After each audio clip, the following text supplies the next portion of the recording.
With a contract status update and more, this is Wrestling Rambles. My name is John and you're watching the Wrestling Report. Before we get into the rest of the video, don't forget to press that like button and make sure you subscribe to Wrestling Rambles with notifications on.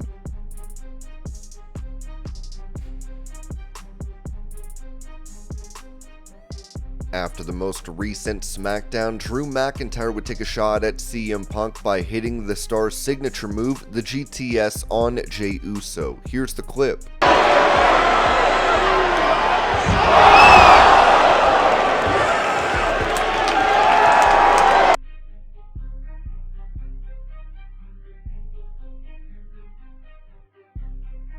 Speaking about the AEW contract of Rey Fenix, given the rumors of a future move to WWE, Ibu of Wrestle Purists noted that Tony Khan elected to not extend Rey Fenix's contract with injury time, despite reserving the right to legally do so. Rey Fenix busted his ass for AEW, never caused issues behind the scenes, and was a day one guy.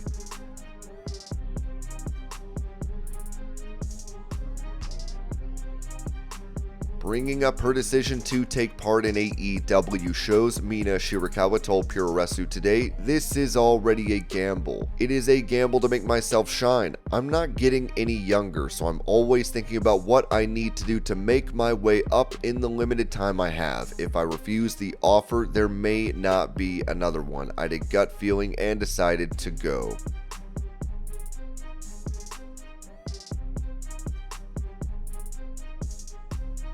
Giving a brief update on the new deal that Sheamus has signed with WWE, Dave Meltzer said in the Wrestling Observer newsletter, Sheamus has signed a new 5-year deal. It was added that WWE had started to work on at least 15 new deals for talent whose contracts would be up over the next several months.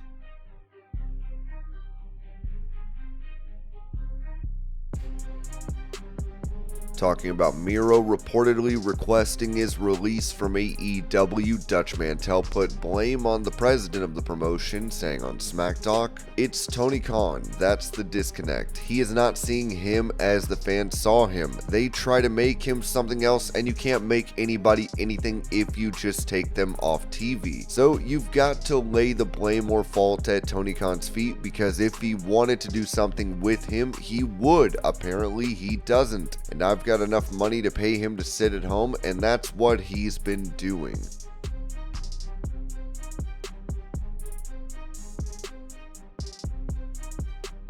Taking to Instagram, The Rock posted this, writing, "Sometimes one of the best paths to begin the healing journey is through our smiles, laughter, and joy. I was blessed this past week to have the Appalachian High School football team come visit me at the production sound stages I've been filming at here in Atlanta, Georgia. As the world knows, Appalachian High School in Winder, Georgia has endured the unimaginable tragedy of a mass shooting. I didn't know what to expect when I walked in to meet them. I was absolutely blown away by their spirit and energy. I looked these kids in their eyes and hugged them. I know they're in great pain, but man, are they resilient and staying strong. It was as if they just needed a reason, an opportunity to just let it all go in this moment. As we said goodbyes, the last kid I hugged said, 'We needed this, Rock, so did I.' I can't begin to imagine what these players and all the students, teachers, and staff of Appalachian High School are going through right now, but I'm here in any and every way I can be to give my support and love to them and their families as they begin their healing journey. God bless you all. We are one, Appalachia. P.S. I'm in touch with Coach Hancock, and as promised, I'll be there for your first home game." He also posted this video.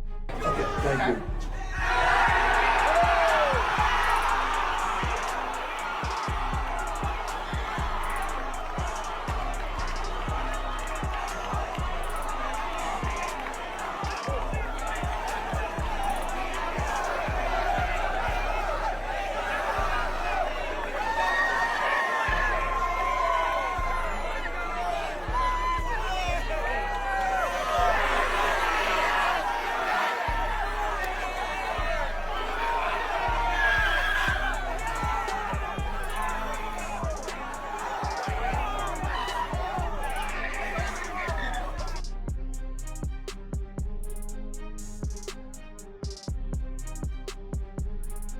Touching on her husband, Montez Ford, having a singles career in WWE, Bianca Belair told the Masked Man show he's ready. He loves being in a tag team. Dox is like his brother, and sometimes he goes back and forth. He's ready, and then he feels guilty because he's like, that's my brother. I should want to do as much as I can in a tag team. All that man needs is an opportunity, and he will skyrocket. I can't wait to be there to support him in the same way he's been there for me. It's crazy though how he downplays himself so much sometimes. I have to remind him, you are a Triple Crown champion.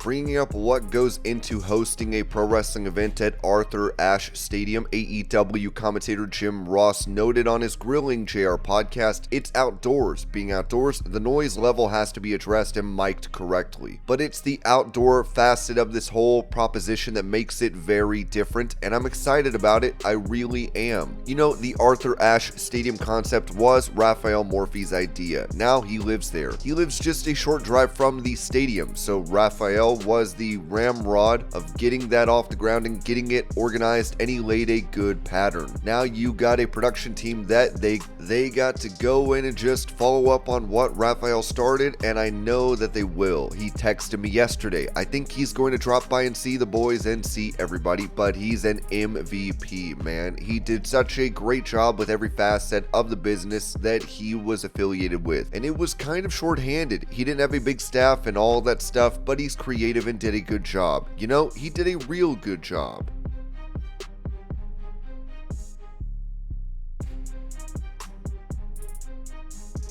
Revealing his mother's reaction to him pursuing a career in acting, Batista told the Jennifer Hudson show, so I was raised by a single mom. Yeah, raised by a single mom. I was such an introverted child when I went into professional wrestling. My mom, my whole family, they couldn't believe it because I was such a shy person. So it was when I left professional wrestling when I said, Mom, because I was really on top, I was like, Mom, I think I'm going to leave professional wrestling. I really want to pursue acting. She said, you're crazy. I said, but it's really what I want to do. But my mom is my biggest fan and we are extremely close.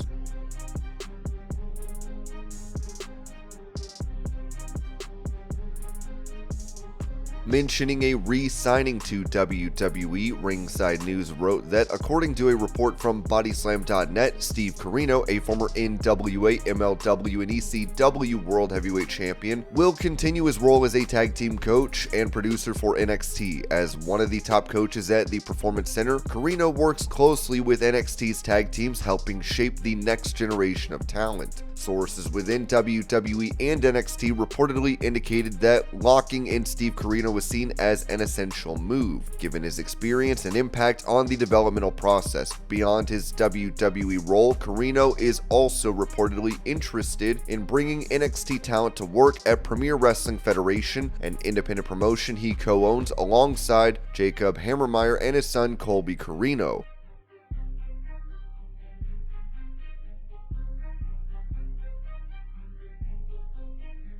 Asked if he would accept a WWE Hall of Fame induction, former personality for the company, Jonathan Coachman, told Cafe de Rene, nope, I would not. And it's not just about how things ended because you get over money. Money comes and goes. I'll never take money problems to my grave, but I look at how they do the WWE induction. First of all, invest in a building. There is no Hall of Fame, right? There's no Hall of Fame. Like, there's no place for you to go and look at your bust. There's no way for you to go. If you look at every single class, you're like, well, they had to have a female, well, they had to have a manager, well, they had to have a guy from the 1970s, instead of asking, is it really guys that have earned it and ladies that have earned it? And when you look at some of the names, you're like, what are we doing? The Hall of Fame is supposed to be the absolute very best at what they do, whether it's a manager, talent, whatever, and that's not what they do. They check boxes every year so they can have a good show. That's what they do, and it's obvious that's what they do. So no, I would have no interest in being in the WWE Hall of Fame.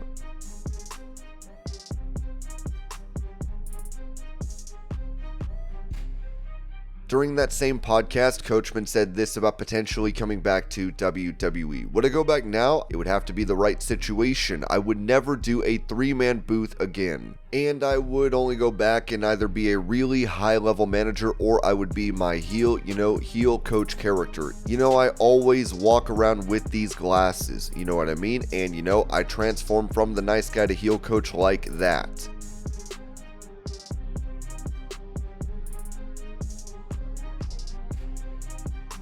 When at City Hall in Springfield, Massachusetts, Mark Sterling would be attacked by Darby Allin. City of Springfield. We spoke to the wrestlers today at City Hall, and let's just say that we almost saw someone get put into a headlock. Excitement is certainly brewing as the Outrunners, one of the wrestling's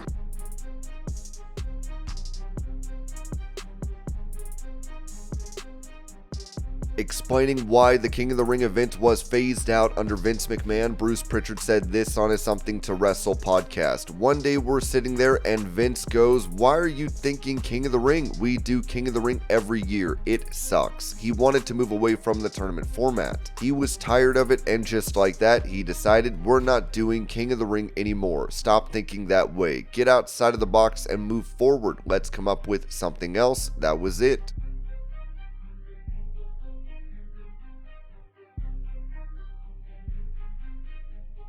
For an update on rumors of WWE looking to cancel NXT Level Up, Ringside News said WWE has seen plenty of television shows get canceled throughout the course of the company's history. Saturday night's main event has been axed and revived numerous times. Now there is talk of nixing another show as the company settles into new television deals. In recent weeks, there has been speculation surrounding the future of NXT Level Up, with some reports suggesting that the show might be discontinued. However, Sean Ross Sapp reported on Fightful Select that sources within NXT have indicated otherwise, confirming that the developmental brand has plans for future Level Up episodes featuring stacked match cards. According to the recent report, no official word has been given regarding the cancellation of NXT Level Up, and there are currently no plans to stop taping the show. So fans who catch that each week can breathe a sigh of relief. One source reportedly emphasized the importance of Level Up in providing valuable TV experience for debuting talent before they transition to the main NXT programming. They noted that discontinuing the show would be a misstep, as it serves as a crucial platform for new talent to hone their skills in a televised environment.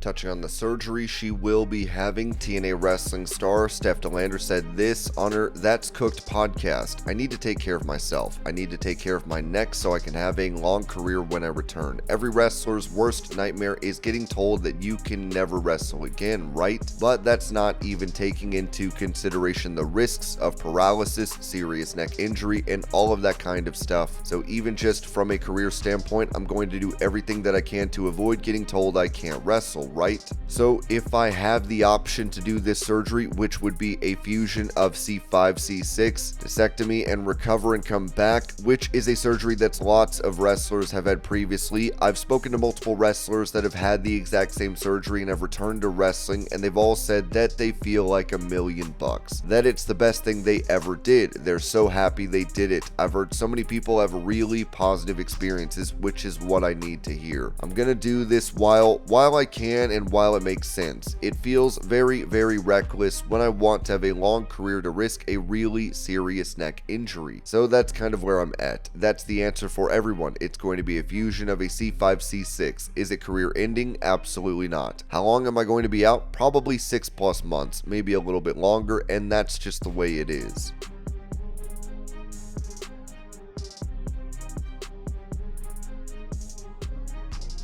Defending Logan Paul over his reported $5 million deal with WWE, Rikishi noted on his Off the Top podcast, "I'm saying hate the game, don't hate the player. If he got $5 million, it's called negotiations. That means whatever negotiations, because last I knew, all I see is Prime around that ring. It's called negotiations. Hate the game, not the player. Big up to Logan Paul if that's what he did. If you're making that type of money, I don't give a damn about being one of the boys then. You got your bag. If you're you're one of the boys, is your bag going to be bigger? Because I guarantee not a damn one of the boys gives a damn about your bag that you're making. They ain't going to tell you what they're making. So hey, hate the game, not the player, because that boy, Logan Paul, is a hustler. He's one hell of an athlete, and if he's not a full-time wrestler, yeah, good for him. Don't hate the player, hate the game, man. That's what it is. The bag is the bag. Ain't that what we all in it for? Obviously, Logan had to be a huge fan of WWE. Anybody that's a fan of wrestling, you dream to get an opportunity to get into WWE. If you're not, then why are you in this business? But to be able to come in and have access, opportunity, exposure, and get his brand out there half-time, not a full-time, and making $5 million, come on, man. Somebody got a good negotiation team. Amen to that. Come on now. Kevin Nash, Logan Paul, y'all make up. Time is too short.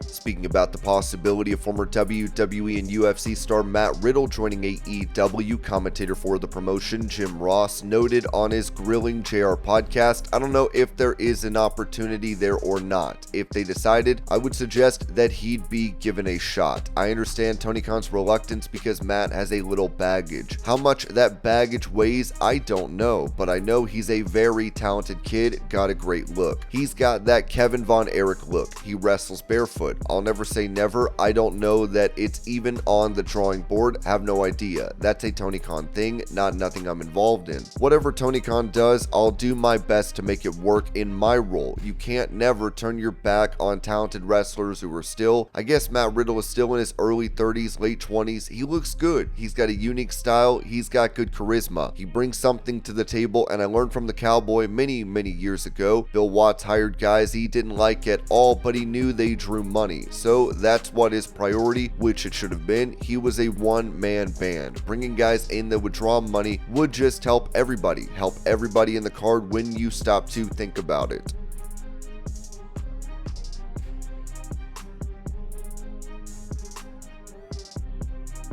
Going over the prospect of AEW pay-per-views being streamed on Max, Andrew Zarian said on the Matt Min podcast, I will say that they will be on Max in January. They could do it sooner, but I do know that they are planning on January. I do know the pay-per-views are going to be on there. They don't have an exclusivity on the pay-per-views, so they will be available on other places like WWE. You know, you can still order the PLEs that are on Peacock. I don't know the pricing. I never asked. I am very certain they will be simulcast. That's part of what's in the works, but I don't know if it will be from the beginning of the Max deal or later on, but they will be there.